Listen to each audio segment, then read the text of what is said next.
remember, like Bob Clark and Doug Campbell, they actually devoted a show. What was it called? The Lives of Fletcher Yeah, the Pratt? Lives of Fletcher Party.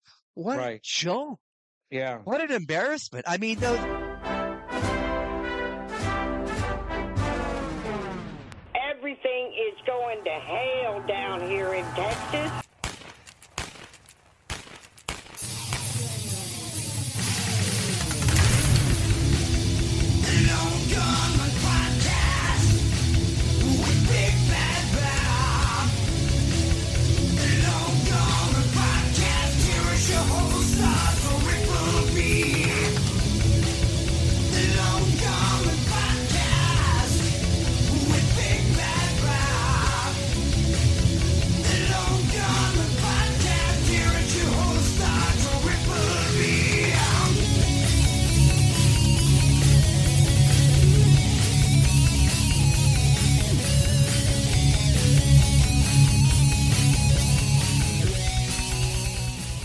Oh, yeah. What's up, everybody? What is up? What is up? Hopefully, I am sounding a little bit better to you. I realized this morning that I may have had my microphone set on a wrong setting for the past 6 months or so. Who knows? We'll see if this sounds better. Of course, I won't know until after I'm done and listen to it. But hopefully it does. I'm an idiot. That is all. Anyway, welcome to the show. This is the Lone Gunman Podcast. I am Big Bad Bob, the Triple B, your host, otherwise known as Rob Clark. This is episode number 251 of the Lone Gunman Podcast. And I've got a smorgasbord of stuff for you. You would know what I'm going to talk about today had you been on YouTube and watched my episode 251 preview short. But if you didn't, then you're not going to know until I just start talking about it. Either way, it doesn't matter. You're here. I'm here. We're going to get into it. But before we do, folks, a word from our most delicious, succulent, spicy, sweet, and savory sponsor of the show, Silk City Hot Sauce.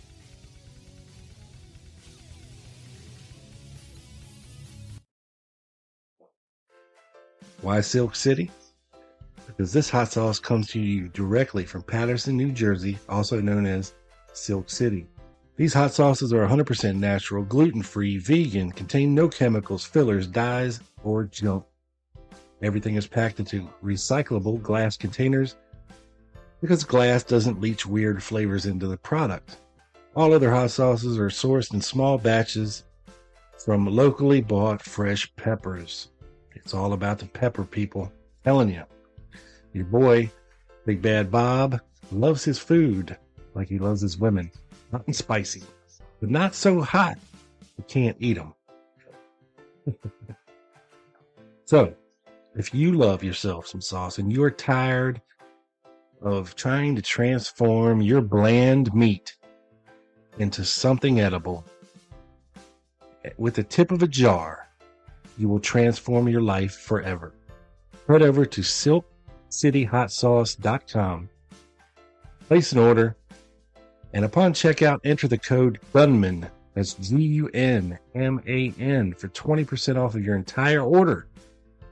You won't regret it. Thank me later. Peace.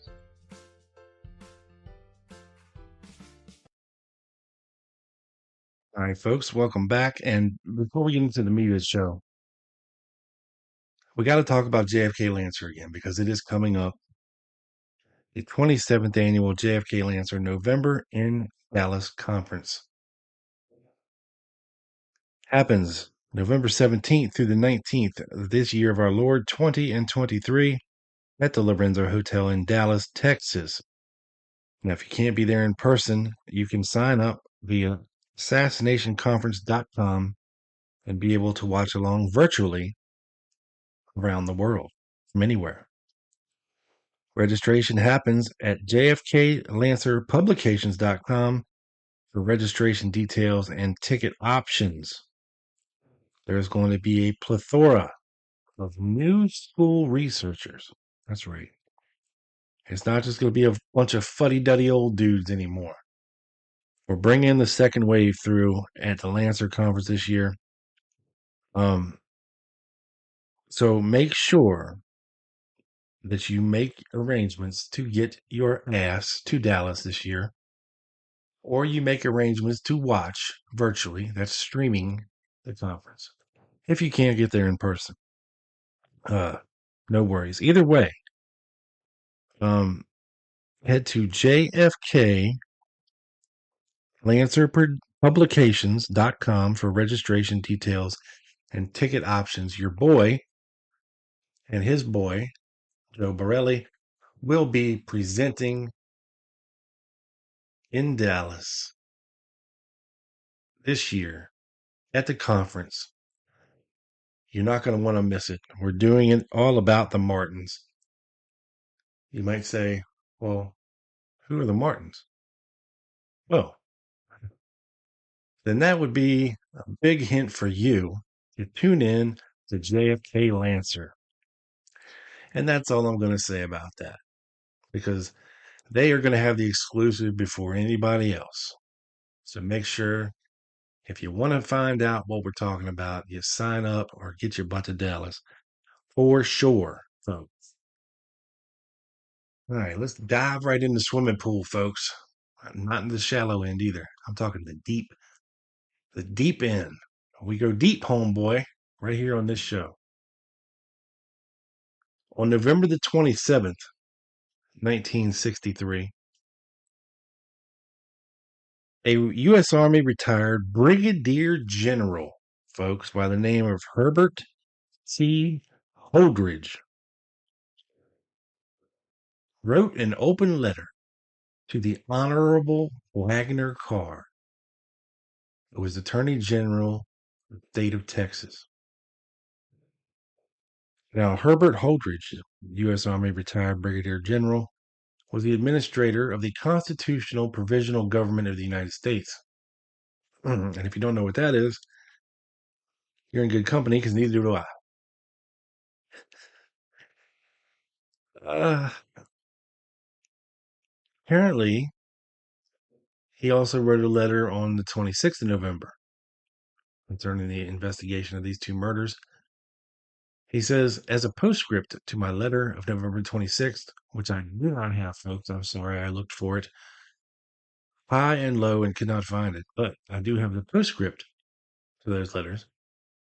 Concerning the investigation of these two murders, I suggest a careful scrutiny of the complicity of Mr. Lyndon Johnson, now acting as president, in these crimes within the area of my conclusion that these murders were plotted by Vatican Jesuit forces. I offer the following additional factors bearing on the situation. Number one, Lyndon B. Johnson was a co-conspirator with Kennedy and the forces of the Vatican in the fraudulent election of 1960, and is equally guilty with Kennedy for every crime committed. He accepted without protest Pope's seditious orders that all Roman Catholics vote for Kennedy, engaged in every political fraud which brought Kennedy to power, was responsible for the mammoth frauds perpetrated in Texas by his own political machine, made the, quote, pilgrimage to Kenosha to yield allegiance to the Pope, invalidating his oath to the Constitution, and after Kennedy's inauguration became a willing accessory to every executive crime. Kennedy's inauguration being fraudulent, and by adhering to enemies of the United States treason, Johnson's inauguration was identical, and he is no more a legal president than would have been the lowliest wino snatched from Skid Row and hastily sworn in as president. All right, this general don't like either one of these guys, okay, Kennedy or Johnson. Number two, Johnson's purpose to continue the seditious policies of Kennedy was made plain in his address to Congress.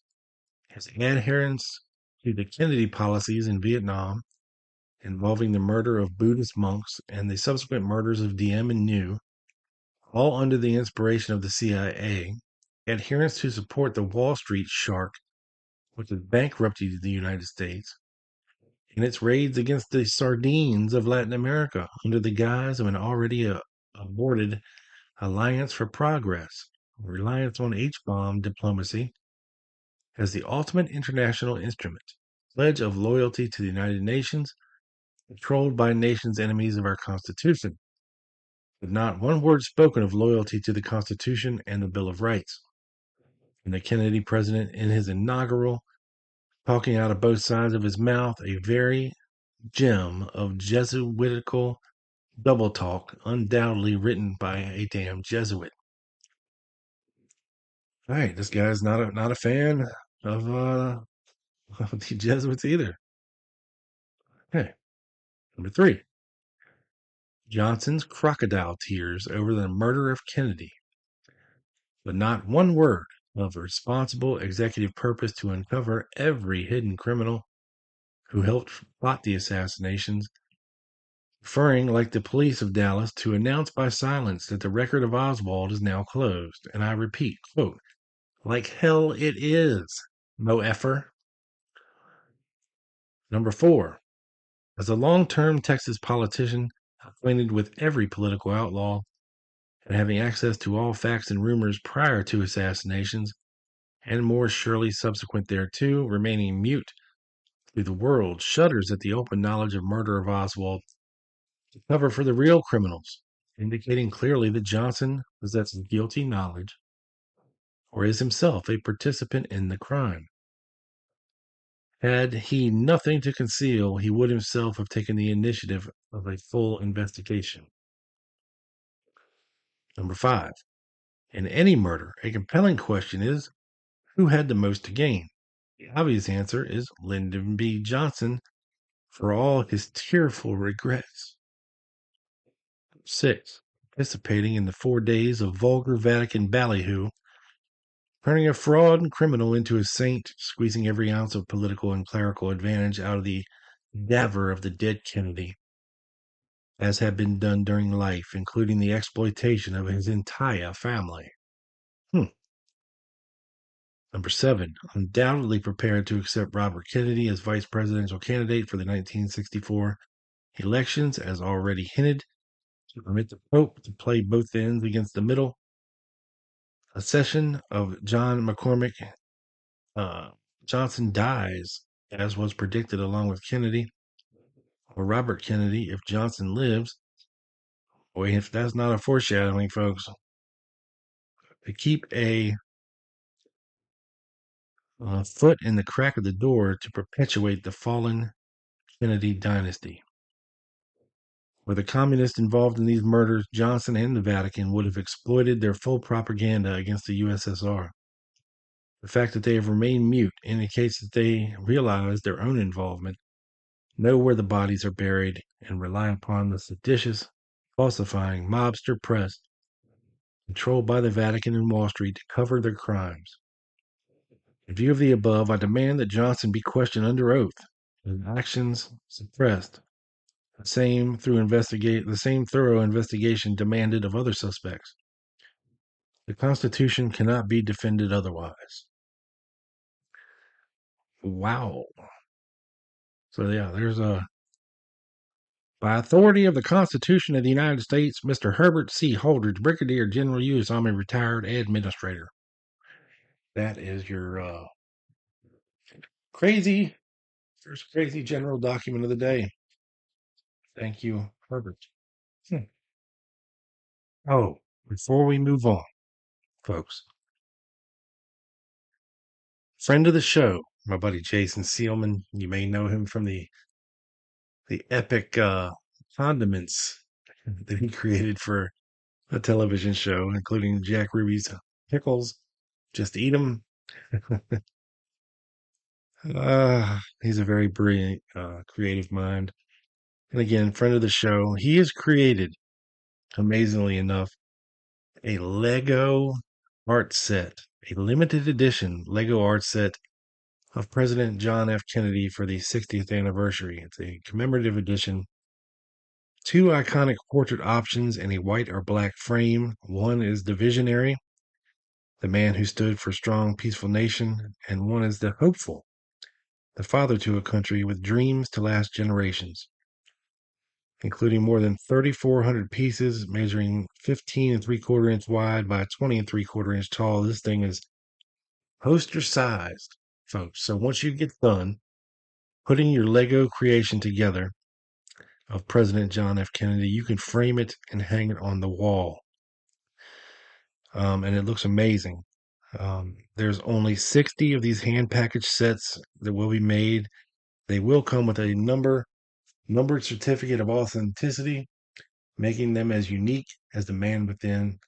Order yours the easy way and have your portrait pre-built with either a white or black frame and shipped to your door for only $279 plus $39 shipping and handling, or have the pieces shipped with building instructions so you can put it together yourself for only $229 plus $29 shipping and handling. These are US dollars, even though he is in Canada. Email Jason at Jason. All right, let me try this again so it's not a lot of confusing at Jason's. Email Jason at the number 2, the letter BN, the letters BNN. So Jason at 2bn.ca for more details and to place your orders today. Order by October 10th for a free delivery for those attending the Lancer convention in Dallas in November. So if you are going to be in Dallas at the Lancer conference, Jason will hand deliver you this beautiful set, and you won't have to pay shipping and handling. So there you go, folks. I would encourage you all to check it out. These are beautiful, beautiful additions.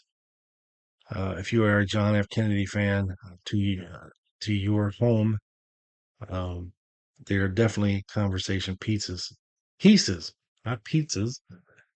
Although they do look good enough to eat, Jason. I'll tell you what. No, the next one he's going to be doing is Jack Ruby and Dago in the back seat, 6090. But I digress. So again, that's Jason at 2bn.ca for more details and to order yours today. All right, back to the show. All right, so folks, I have here a Louisiana State Police report. And you might be thinking to yourself, Louisiana State Police. What are they doing? Well, I'll tell you what they're doing. They are watching General Edwin Walker. And this is a report of his activities in New Orleans. Now you might be thinking to yourself, okay, well, General Edwin Walker lived in Dallas, right? Yeah. So what was he doing in New Orleans? Well, apparently the Louisiana State Police were wondering the same thing. And upon hearing that he was going to be in New Orleans, decided to surveil him. But why? Why would you surveil this, former Major General of the United States? On November the 20th, 1963, at about 11 a.m., let me repeat that date for you folks. On November 20th, 1963, at 11 a.m., I informed Mr. Frank Manning of the Attorney General's office of a mysterious meeting the above subject, General Edwin Walker, had in Judge Leander Perez's office in the National American Bank building. Later, there was also a meeting at the National Bank of Commerce in the National Bank of Commerce garage building. While I was not in the meeting room proper, but noticed several of the people that were in attendance, I noticed that especially one, a Joseph Newborough, was there. Shortly after that, about 1:30 p.m., Mr. Manning asked to see if I could find out what was going on. I then went to the vicinity of Mr. George Singleman's office at 3 p.m., and while waiting in Mr. Singleman's office, I heard a telephone conversation, evidently from Judge Leander Perez, that General Walker was still in his office in private conference. I learned that General Walker was having some kind of a meeting at the Young Hotel. They had a confidential meeting in a small room at the Young Hotel where General Walker met with about 35 conservative political leaders. Most of these people were from the immediate vicinity of New Orleans. I was unable to gain an entrance to this meeting. I did not leave the hotel lobby until about 2 a.m. and then noticed General Walker in the lobby. He went upstairs at about 2 a.m. on 11/21/63. All right, a couple things here. Judge Leander Perez. Okay.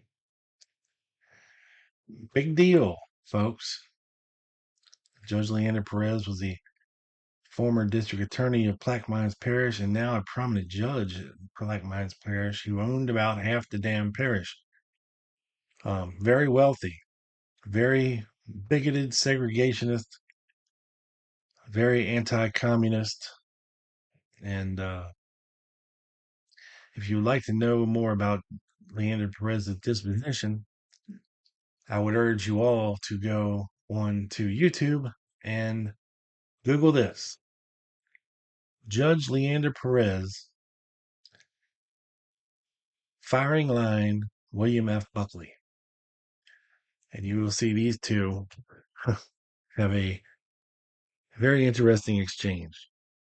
Also, Joseph Newborough, who was, I believe, partners in a detective agency with Guy Bannister before Guy Bannister formed his Guy Bannister and Associates deal.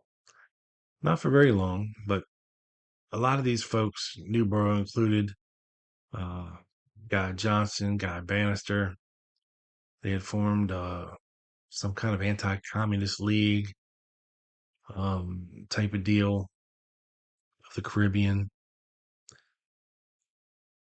So these are very extreme right-wing folks. Okay. Now on Thursday, 11/21/63, note these dates. Okay. At 8 p.m., General Walker had another meeting and had approximately 90 members there. I talked to General Walker for quite some time, making his acquaintance, and did not leave the hotel until about 1 a.m. But I was unable to learn of anything of any importance. There was evidently no further activity on the General's part. I was unable to learn at what time the General left the city. I understand Mr. Joe Newborough was recently convicted of a federal offense involving the use of the mails to defraud, that Mr. Newborough was also in the Marines and was an expert in jujitsuism. Mr. Newborough was also very friendly with one Jack Martin. Mr. Jack Martin is the man who filed a petition with the State Central Committee in an endeavor to disqualify Mr. Gramillion as a candidate for Attorney General on the grounds that he had been convicted on I can't read that. It says convicted on federal grounds and so forth and so forth. We know that this was done by Mr. Martin on the instructions of Mr. Leander Perez. Mr. Martin's correct name is Edward Stewart Suggs. He was born in Arizona and is about 44 years old. He appears to have a long criminal record and is wanted for murder somewhere around Dallas or San Antonio, Texas. I am not yet aware of the full disposition of these murder charges. Respectfully submitted, BG Special Agent B 495I. P.S. Joe Newborough is considered to be a very dangerous individual. His record is available from the FBI. Jack Martin has been missing from the city, however. I understand he was seen a couple days ago and he had grown a full Van Dyke. He is also a dangerous psychopath. He has a long record in mental institutions, and his record is also available to the FBI. Respectfully, something, something, something. So, General Edwin Walker, was in New Orleans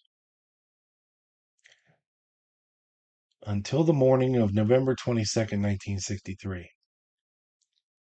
He was having very high-level meetings with very important people, very extreme right-wing people. You have here mentioned the names Jack Martin, Joseph Newborough. They're all tied to Bannister's office.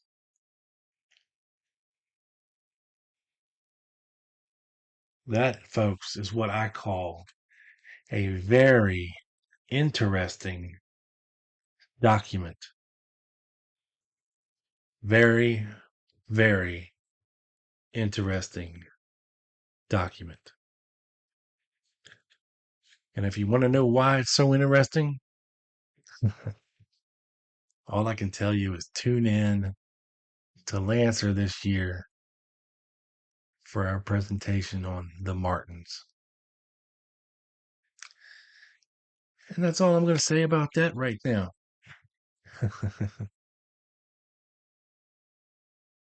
Next up, from the interesting and colorful character file. Came across, and I came across it before, but I reread for context about a lot of things. Lauren Hall's full-length interview by the HSCA. And I mentioned before on this show from a guy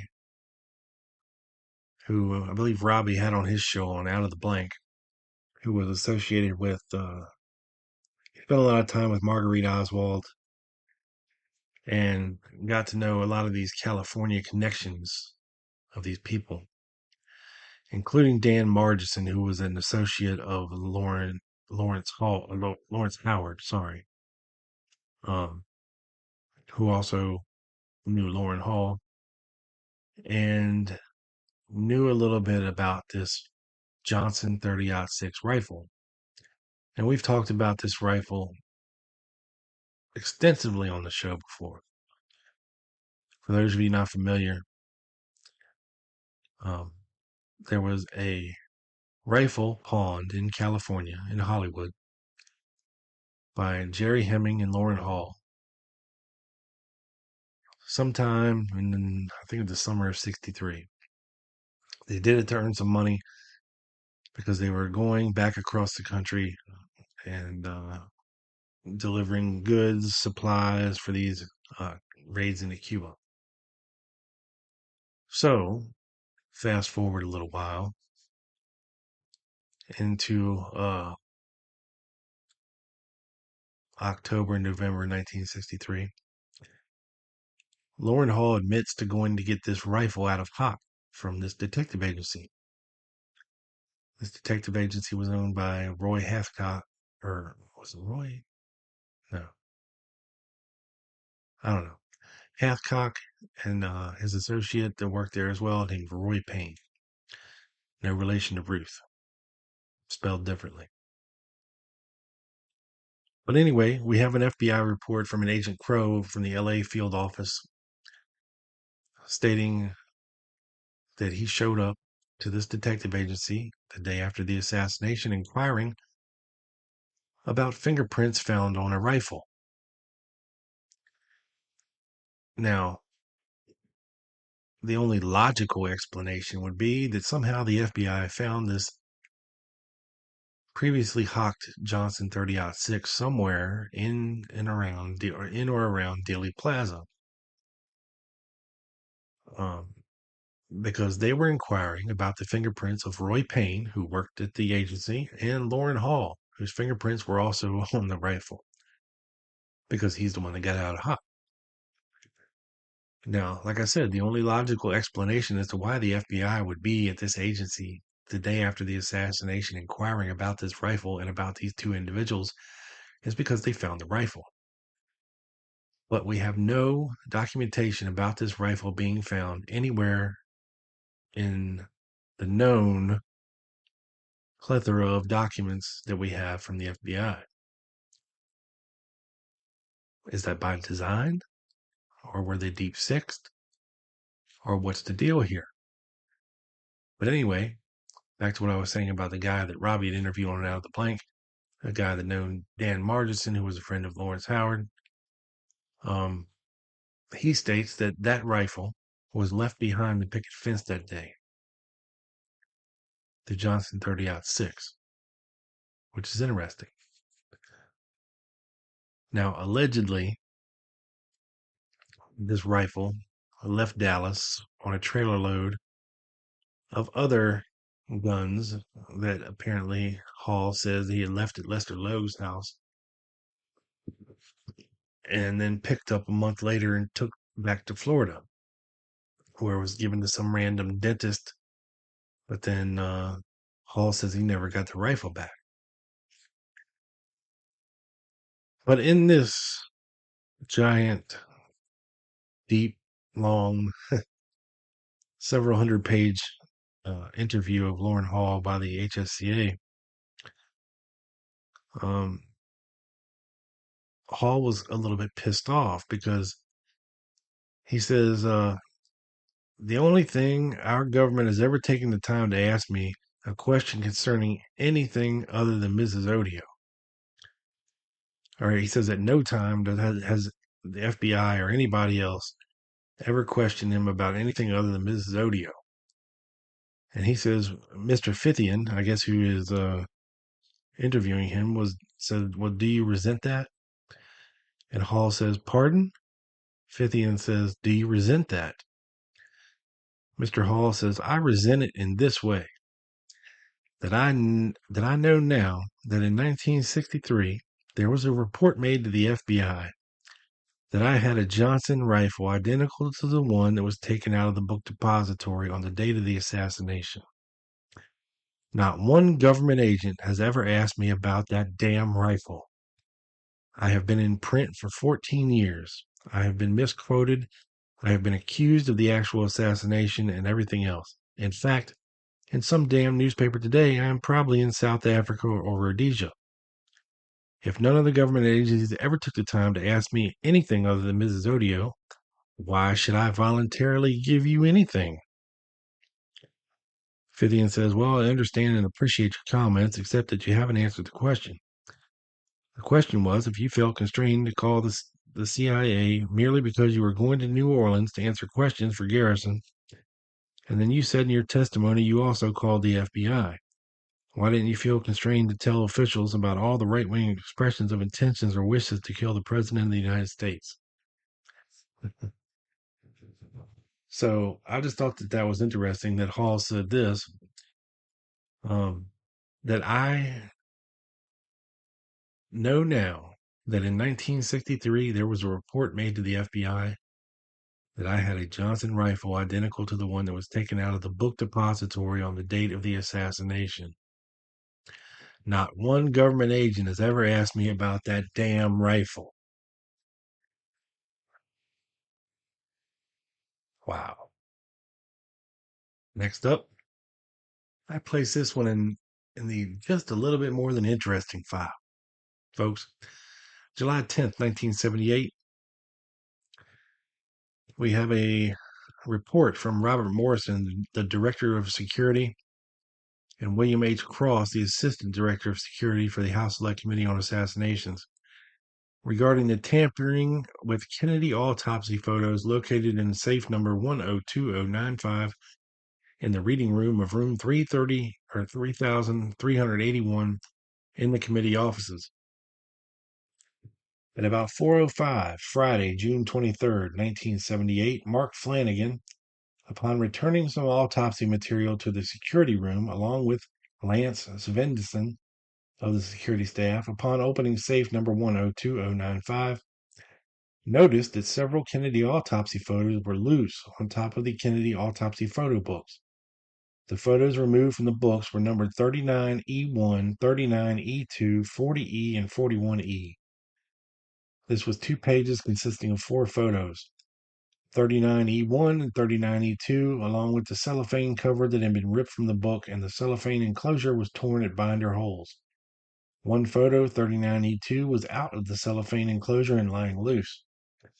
A quick check by Flanagan and Svensson revealed the photos were from Book 5, Part 1 of the Kennedy autopsy photos. An immediate check of all the photo books was begun to ascertain if any other photos were missing. This check by Flanagan and Svensson showed no other photos to be missing or tampered with. Book 5, Part 1 had not been signed out since September of 77, according to the checkout log. Both Flanagan and Svensson stated that they would have noticed the photos when the safe was opened at 10 a.m. Friday, June 23, 1978, if they had been lying where they were discovered. They both feel there is no way this could have been done accidentally. Someone had to enter the safe and do this. The safe was unlocked, but shut. Approximately 5 p.m., Friday, June 23rd, at the request of the committee investigator John Moriarty, 3 members of the redacted section responded to room 3381 for the purpose of attempting to get latent prints. Redacted was able to lift 13 separate cards of latent prints from the interior of the safe and from the Kennedy autopsy photo book that was tampered with. These men left at approximately 8:35 Friday, June 23, 1978. Investigator John Moriarty, William H. Cross, and G. Robert Blakey were all present at all times during the lifting of the prints. The lifted prints were turned over to Investigator Moriarty and remained in his possession. The persons who were in the office alone on Friday, June 23rd were Edwin Lopez, Dan Hardaway, and Mitch Mars of the committee staff, and Regis Blahut of the CIA. On Monday, June 26th, the 13 cards of prints lifted by Private McGinnis were turned over to the Director of Security, Robert Morrison, by Investigator Moriarty and locked in safe number 45471 in room 3381 of the committee office. On June 27, 1978, requests were made to the FBI for certain committee staff member fingerprint cards. The first request for cards was filled and received the latter part of the week of June 25th, 78. The second request was filled and received on July 5th, 78. Investigator Moriarty had contacted a redacted of the redacted section and requested he try to make comparisons of known and latent prints. On July 5th, 1978, at the request of G. Robert Blakey, the 13 cards of listed prints and all staff member print cards from the FBI were turned over to redacted, which he received for, so he could take them away from committee spaces to enable him to spend more time studying them. During the week of July 2nd, redacted was able to obtain the fingerprints of Regis Blahut, an employee of the Central Intelligence Agency. On Friday, William Cross of security staff stated he had made a tentative identification of Blahut's prints inside the safe door and on one of the photos in Book 5, Part 1 of the Kennedy autopsy photos. On Monday, July 10th, redacted responded to the committee offices in the presence of Blakey, Morrison, and Cross, returned all fingerprint cards and the 13 cards of lifted prints. They were returned to safe number 45471 in room 3381. Redacted stated he had identified a certain number of points in several prints, and in his opinion, they were those of CIA employee Regis Blahut. These prints were matched with those on the inside of the safe door and on the back of the photo 39E2, which had been ripped from Book 5. Part 1 of the Kennedy autopsy photos and the photo which had been removed from the cellophane cover. After returning all materials, redacted departed committee spaces July 10th, 1978. So, why is a CIA employee getting into a safe and looking at the Kennedy autopsy photo? not just looking at them, but ripping them out of their notebook and generally leaving a mess. Now, one would think, you know, if the CIA were burglarizing something, that the guy would have been smart enough to wear gloves at the very least. I mean, my God. But anyway, so is this legit? I mean, his prints were found inside the safe and on the photos, and they guess they shouldn't have been there. So what was he doing? Well, I came across a little bit of audio of Regis Blahut on the hot seat concerning the burglarization or tampering with of these photos. And I'm not going to play the entire audio of it here for you today, but I will give you a little taste. So here is the HSCA investigators talking to Regis Blahut. Blahut.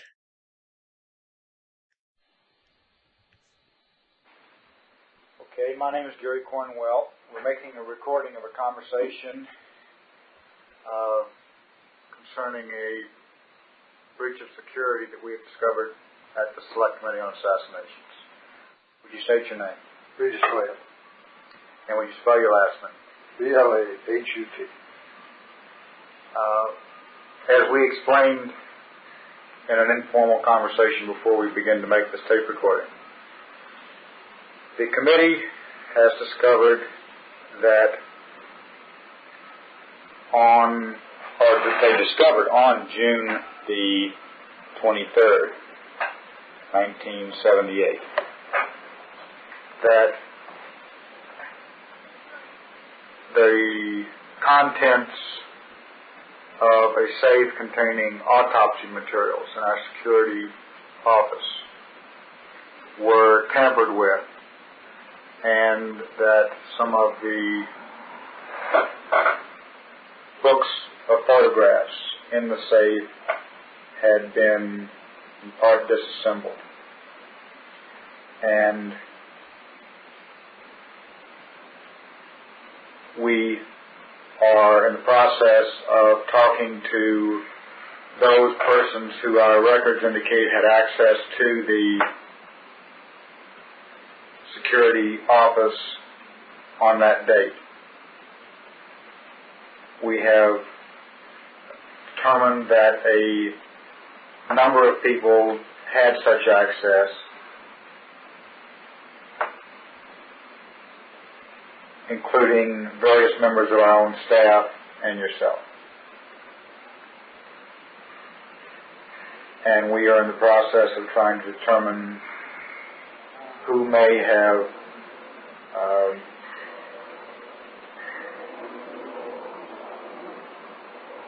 taken the books, disassembled any one or more of them on that or some prior date.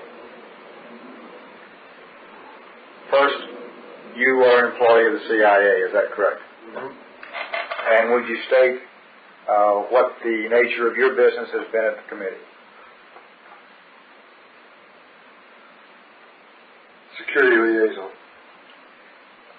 Would it be fair to state that basically you were have been assigned by the agency to safeguard many of its documents, which have been on temporary loan to the committee and for short periods have been stored in safes on the committee's premises? Yes. And would it be accurate to state that you have performed that function on many days periodically, not every day, but on many days periodically, at least since roughly the first part of May of this year? Yes. If I could ask you to focus on June 23rd, which would have been a week ago last Friday, today being July the 11th. I'd like to ask you if you can recall on that day observing any persons in the security office taking any items from or replacing any items in a large black safe which sits in the right rear corner of the innermost office in the security space. I can't say specifically that day or any other date or date, but I have witnessed people going in and out of it and taking material in and out of it. I might simply explain that the committee has used that safe for the storage of what we may generally describe as autopsy-related materials, consisting of photographs, x-rays, and various items of clothing pertaining both to Governor Connolly and the late President Kennedy.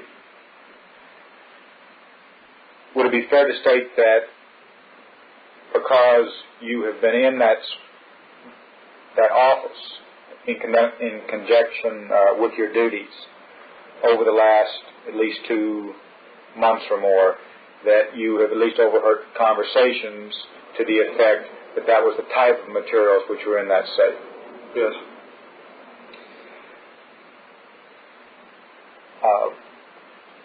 Would you describe for us what you have observed and on which occasions during your tenure in this assignment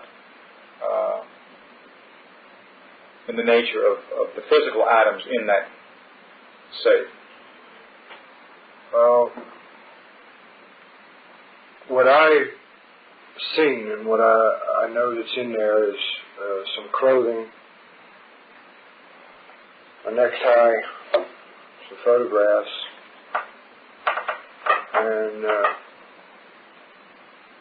that's about the extent of specifics as far as knowing what is in there in detail. I don't know what's in there in detail, itemized, or how many, or whose or what, other than the pictures that I saw.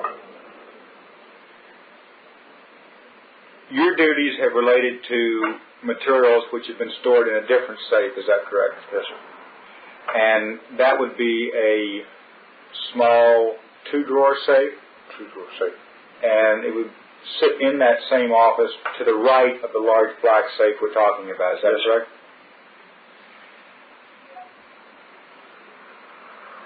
Would you describe the circumstances under which you have observed materials on one or more occasions being taken from or replaced in the black safe containing the autopsy documents and items of clothing? Describe how I saw it? What have you observed with respect to that safe and its items? Sitting in the same room, observing our safe while keeping in touch with our material that people were reading. Other people have entered the room and removed, apparently, at times, stuff that contained or was contained in the safe. Took it to other parts of the building, which I don't know where. They took it out of the room. Some they have laid down on either the windowsill or on top of the safe, or the desk that's in their table, reading table, and have gone out of the room to later return it or place it back in the safe. All right. I believe that, tell me this is substantially accurate, during our preliminary conversation, you described one basic routine which you had observed periodically over the last 2.5 months, which was people coming in, opening the safe, removing items, shutting the safe so that it's not ajar, but not necessarily locking it, and then coming back later in the day, putting items back in the safe, and at that point locking it. Is that correct? That's correct. And in addition to that usual routine, I believe you described 2 specific instances in which items were left laying in that room. Is that accurate? Yes, sir. The photo Right. So there you have it. This is just a small part of a very much longer conversation. There's another hour and 12 minutes of this thing. And if you'd like to hear the entire interview, head over to my buddy Alex's YouTube page and search for, well, his page is called The JFK Theorist. And once you find that, he has the entire audio over there for you to hear. Very interesting stuff. So, who's to blame here? Was it the HSCA members being lazy and not wanting to relock the safe? And every time they got something out of it, was this guy Blahat trying to learn them a lesson for leaving the safe unlocked? It's all very interesting, folks.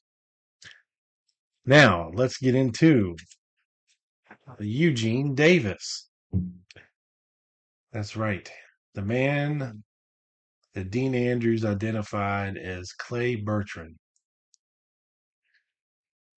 So, June 21st, 1967, a teletype, decoded teletype, was sent to the director of the FBI, J. Edgar Hoover, and the Dallas office from the New Orleans office. That states thusly: assassination of President John Fitzgerald Kennedy, Dallas, Texas, November 22nd, 1963. Miscellaneous information concerning New Orleans files reveal Gene Davis, also known as Eugene Davis, mentioned in retell of reference teletype possibly identical with Eugene Clare Davis, who is New Orleans 1189-C, an active symbol number informant of the New Orleans office, Bureau File 137-7386, New Orleans File 137-1435, a potential criminal informant file on Davis, opened April 28, 1960, and he was the designated symbol number informant on October 11, 1961. Davis claims he was born July 8, 1931 in Atlanta, Georgia. However, records of his Louisiana License Bureau show Davis was born July 8, 1928. It's 3 years earlier. Davis has advised after living in Atlanta, Georgia for about 1 year, he and his parents moved to Alexandria, Louisiana. So, Gene Davis was a criminal informant, whatever a symbol number informant means. I guess he was designated a number, which means he was paid, folks.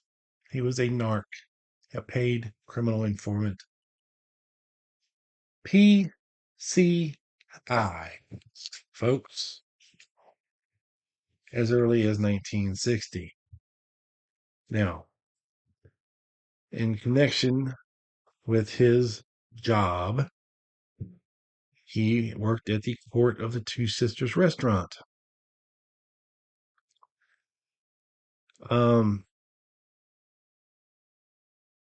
The owner of the Court of the Two Sisters restaurant was a man by the name of Sam Saya Jr. And on September the 6th, 1978, an outside contact report was attempted on Sam Saya Jr. of Canal Boulevard, New Orleans, Louisiana, found deceased. On Friday, September the 1st, 1978, investigator Robert Burris reviewed files in the office of the Metropolitan Crime Commission of New Orleans, located in room 706 of the National Bank Commerce Building, 2000 Baronne Street, New Orleans, Louisiana. Now, this is also the same National Bank of Commerce building where General Walker had his meeting the night before the assassination in New Orleans. Names checked were number 1, Sam Sire Jr., number 2, Harold Tannenbaum, 3, Charles Dutz Moret, 4, Fort of the Two Sisters, and 5, the Tropical Tourist Park. Concerning number 1, Sam Sire Jr., date of birth July 8th, 1900, had died October 25th, 1965, and left behind an estate worth $500,000 at the time. That's a lot of money in today's numbers, folks. Sam Sire Jr. took over family-operated gambling interest in the 1930s. In the 1950s, he owned several bars and residences and managed numerous handbook operations. Also involved in grand jury investigations that resulted in police department officials being fired and charged with corrupt practices. The files are extensive. Sam Sire Jr. lived at the same address or owned the residence of 527 Governor Nichols Street, where convicted narcotics violators resided. They are named Russell D. Saya, Vincent D. Vincetti, Salvador Saya. Father's name was Salvador Saya. Mother, Conchetta Cadaldi. Wife's maiden name was Philomena Marie Retanti. Charles F. Dutz Moret is not mentioned as a part of this family organization. Number 2. Harold Tannenbaum, manager and bookkeeper of the Court of Two Sisters restaurant located at 614 Bourbon Street. No further info in these files. Eugene Davis was the night manager. This Eugene Davis was named by attorney Dean Andrews as Clay Bertrand. Number 3. Charles F. Dutz Moret. Date of birth, March 2nd, 1901. Died October 12th, 1964. After a brief illness in Baptist Hospital, New Orleans. Wife Lillian Clavery. 2 daughters and 3 sons.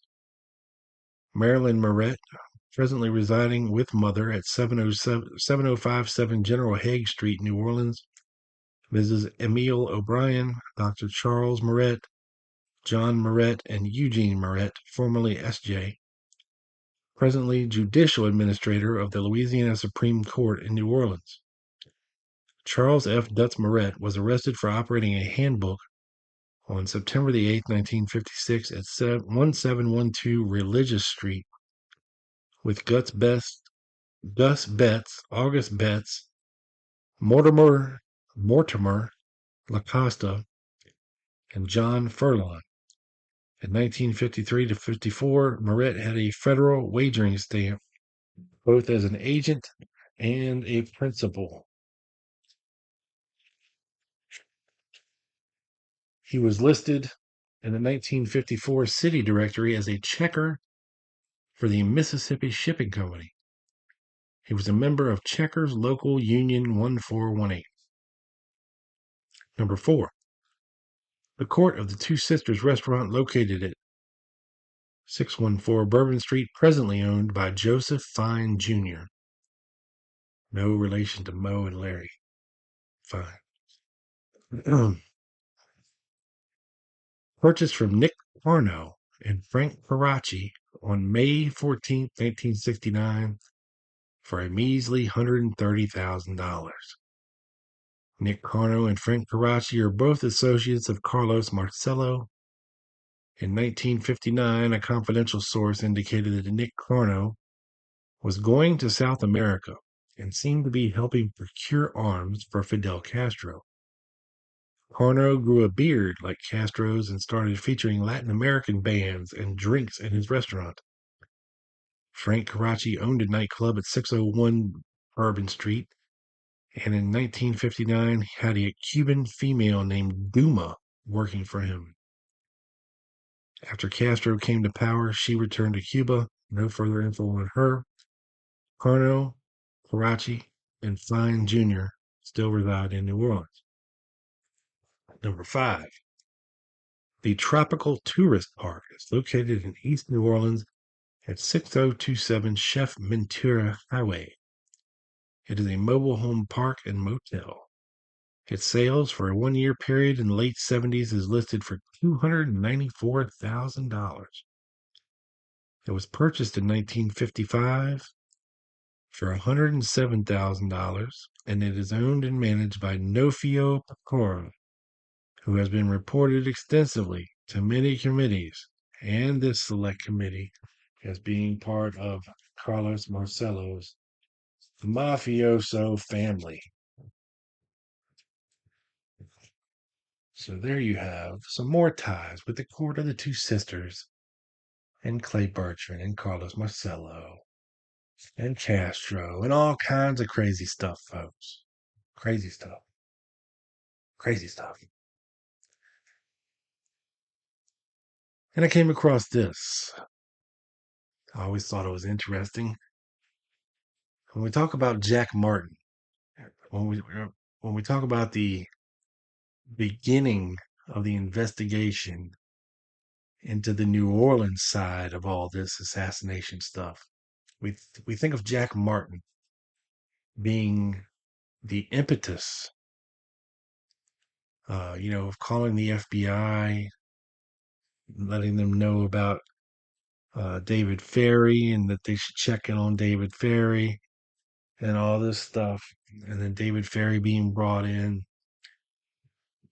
But Jack Martin didn't go to the FBI until November 25th, 1963. And David Ferry wasn't brought in for questioning until November 27th, 1963. But the day after the assassination, on November 23rd, 1963, there is a FBI report from a clerk, a lowly clerk at the FBI office of New Orleans named Thomas Bevins. And he states thus: at about 7:45 p.m. on this date, a Mr. W. Hardy Davis of 3044 Louisiana Parkway Avenue. Now, you'll notice that address is also very close and on the same street that David Ferry lived on, folks. He lived on Louisiana Parkway Avenue. So on this date, Mr. W. Hardy Davis, called regarding the rifle used by Oswald in captioned matter, which was the assassination of President John F. Kennedy. Davis stated that agents should contact a Mr. Jack S. Martin, who lives on North Pryor Street, New Orleans, Louisiana. Davis said that Martin can give information regarding a Mr. David Ferry.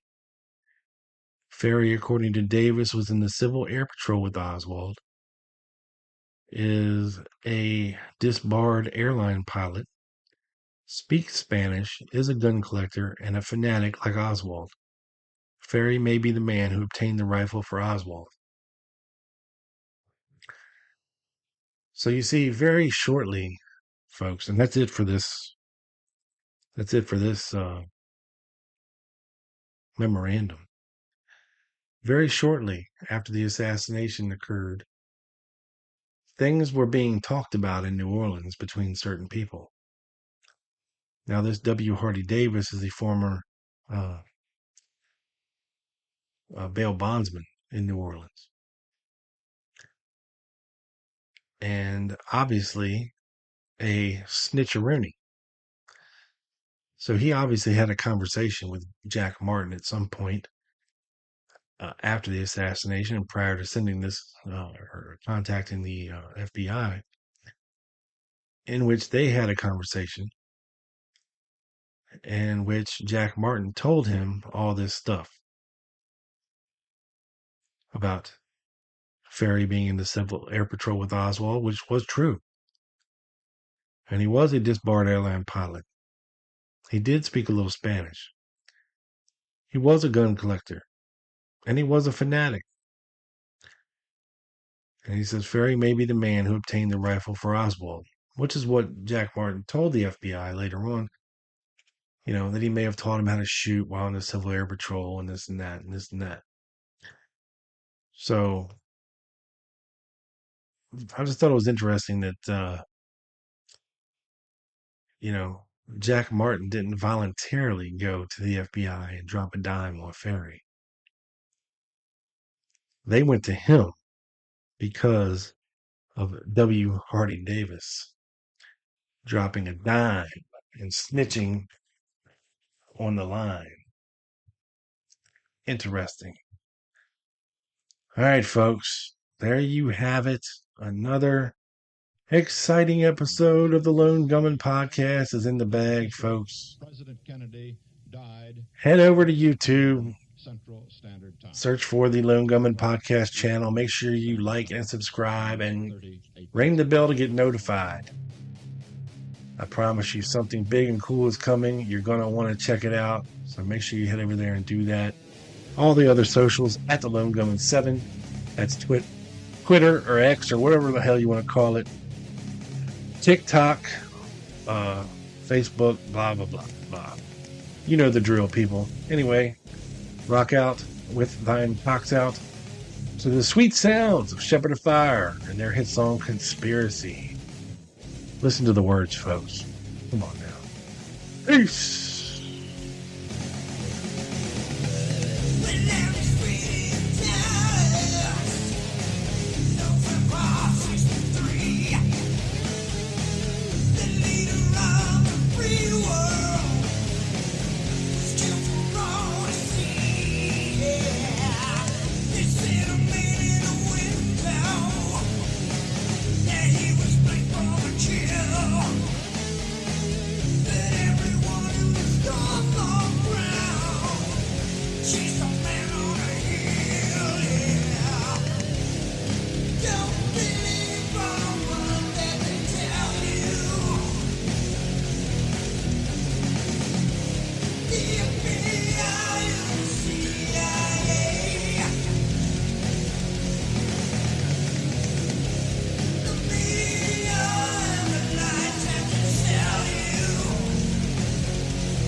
Kennedy cried, "Oh no!" And we don't believe.